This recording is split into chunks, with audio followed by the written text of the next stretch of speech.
Okay, I'm really excited to jump into my first video today, and the topic's going to be about the link between perception and reality. Now, I'm just going to clarify that anything I say is just my own opinion, so there's going to be a lot of stuff that you'll agree with, and there's going to be a lot of stuff that you might think I'm talking absolute shit, and that's fine. Like, the whole idea is for everyone to have their own different views, and I'm just speaking out what I believe, you know? Anyway, so the first thing I want to talk about really is the idea of how literally reality is subjective, and that's because everyone's brains are different. You know, I don't think a lot of people realize this enough, but whenever you like see something, you hear something, you touch something, anything that involves your senses, like, that's just your brain telling you, and that's just your brain telling you you're taking like stuff in, and that your brain's telling you that's what's happening around you right now, which obviously is what's happening because we don't know anything else. But who's to say that a food to you doesn't taste completely different to someone else, or a color to you is completely different to someone else? Like, that's why I don't get when people aren't understanding of other people's like perspectives and stuff, because how the hell do you know what's actually running through their brain, or the process that goes on like in their heads, or the way they think the world works? Like, that's not something we help. That's just something that we're born with, and we're stuck with that, and all we know is what we know. So like, if you were to jump into someone else's body and like look through their perspective on something, you'd probably be freaked out and surprised by how different they view the world to like yourself, you know? And life is literally like what you tell yourself it is. I think people don't understand that enough as well, and the reason why I personally believe that not everything is as real as we think it is the placebo effect. Like, I'm sure everyone's heard of that. Like, if you were sick and I gave you a pill and said, hey, this is a Panadol, like, this is going to make you feel better, you take it, the chances are you're going to actually feel a little bit better, even if I just gave you like a small piece of white plastic, because you've genuinely convinced yourself that what you're taking, what you're putting in your body is going to help you. That's just your brain going, oh yeah, this is going to help. Isn't actually going to do anything, but because you literally have the power to change your own reality if you can convince yourself of that. Next thing I want to talk about, I'm just going to do is perception, is the idea of time and how subjective that can also be. Like, it would be pretty hard to believe if I told you right now that time for someone else might be twice as quick, feel twice as quick, or feel twice as long compared to your own. So I'm sure you guys have heard before, like, time flies when you're having fun or something. Well, like, that is literally a fact. Like, mood genuinely like affects how fast you perceive time. So more often than not, a generally happier person, life will actually feel a lot quicker when they're like living in the moment and whatnot, compared to someone that might have depression, or, you know, might not be as optimistic. Like, the more down you feel or whatnot, the longer life actually feels, because you're taking in more, you're thinking a lot more. The more you think, the more you take in, and time is literally made up of the amount you can remember happening in your past, which is how memory links into it as well. There's more factors than just mood. The better memory you have, the longer time actually feels.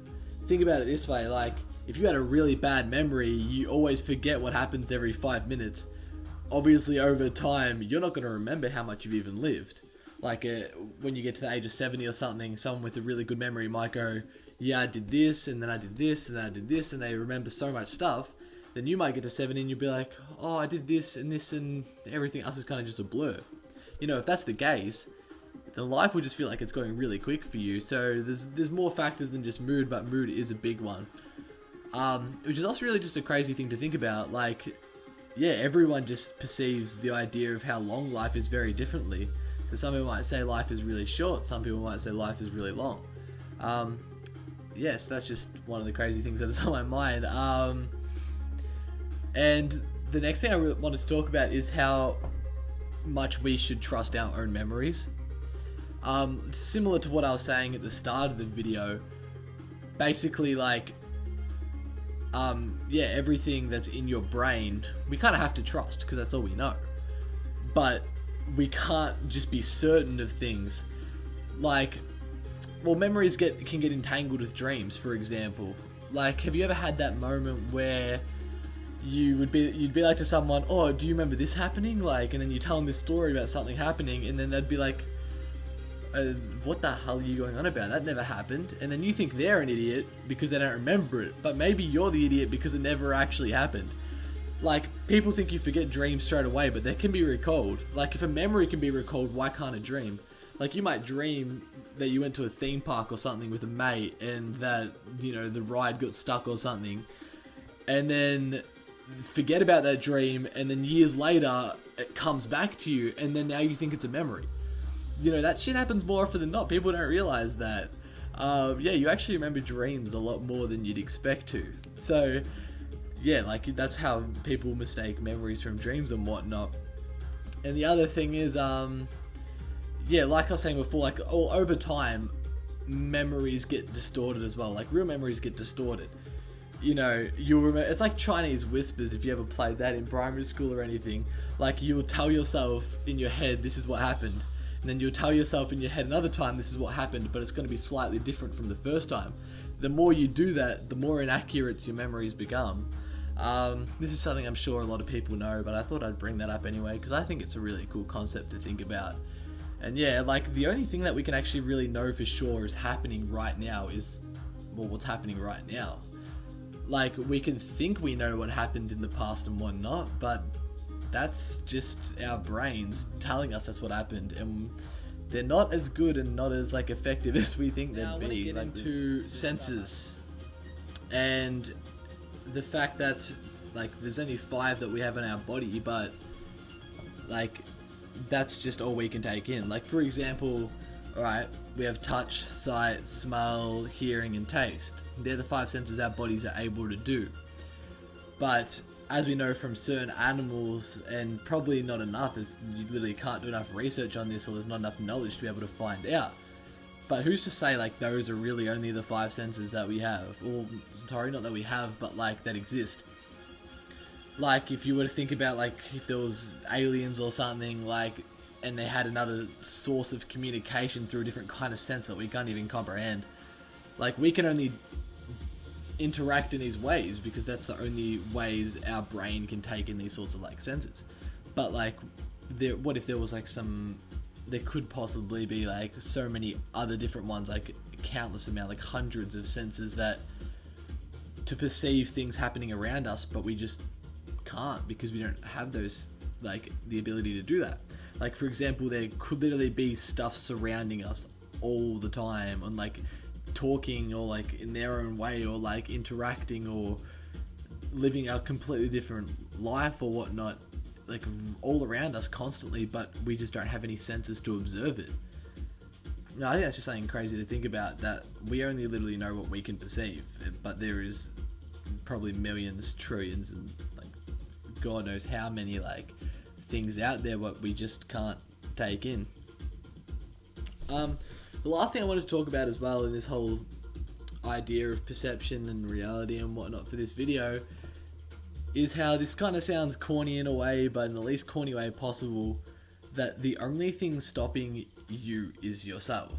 Like, yeah, you could say, I'm not saying this in, like, a motivational way, I guess it could be, but it's more like a literal sense. Like, if you go deep into it, like, it's like I said, like, perception and reality are linked. You know, your brain is your reality. The way you take in life, that's your reality. So if you can genuinely 100% convince yourself you can do something, you will. Like, whenever I say that, people would be like, oh, so if I can convince myself I can fly, I'll be able to. Like, that's just bullshit. Because no one can ever deep down 100%, like, genuinely 100% convince themselves they can fly. No one can genuinely convince themselves they can survive if they fell off the building. But if you genuinely could convince yourself that, I reckon you'd be able to. Like, it might sound crazy, but literally the world is made up of whatever you believe it is. You know what I mean? So, like, for things that do make literal sense, like being able to say, like, I could be, like, 5'5" and go, I can genuinely dunk. alright, yeah, you're going to have to put in the work, but if you can genuinely believe you can grab a ball and go up and dunk in basketball or whatnot, no matter what your height is, if you put in the work, you'd be able to do it. But that's not only because you've trained hard, it's you got to convince yourself you can do it. Same things with working out, whatnot. Like if you're a bit like overweight or something and you want to go work out and lose that weight, like if you 100% convince yourself that you can do it, you'll be able to do it. You know, I'm sure, I don't know how many of you guys would have seen The Matrix. I don't know how much I actually like agree with the concept fully on like a broad like aspect. Like I think there's a lot of things that are right with it. But anyway, there's with the main guy Neo or whatnot, he's being told that he needs to like really think about it, let himself know that he can believe in himself to be able to go fly or, you know, do all these crazy things. And I think that concept is actually linked to real life. Like I said before, like if we had the ability to fully convince ourselves that we could fly, we'd be able to do it. Because like, look, like I said, it's still personal opinion, but how can anything be real if everything is just in our head at the same time? Like, how do we know what's real and what's fake? You know, like what even is the definition of that? Like, anything we think life is what we make of it and what we tell ourselves it is, basically. So the way your brain is structured is the way that life is for you, and it's going to be different for everyone else. Like I said at the start, if you jump into someone else's perspectives, you might notice that time is going 3 times slower. You might notice that their red is actually your blue.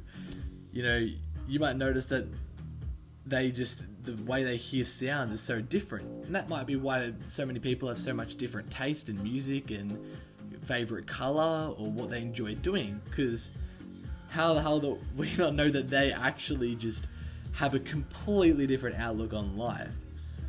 You know, that's why I don't think one person is the same. And I think that's why we've got to be more understanding of everyone's different ideas when it comes to any topic, because that's literally what their life is, and no 2 lives would be the same, and if it was, I'd be very surprised. So yeah, this is going to be the end of this video. Like I said, I hope you guys enjoy this stuff and whatnot. Leave comments suggesting what you want me to post next and whatnot, because I would really like suggestions. Would talk about most topics, to be honest. Yeah, to finish it off, yeah, thanks heaps for watching, whatnot. Please subscribe and like so I can actually get this page somewhere. Hopefully, I would really appreciate it if a lot of people could actually, you know, see it come up, so they could take a look and see if they enjoy it for themselves. So that'd be awesome if anyone watching could do that for me. Thanks, guys.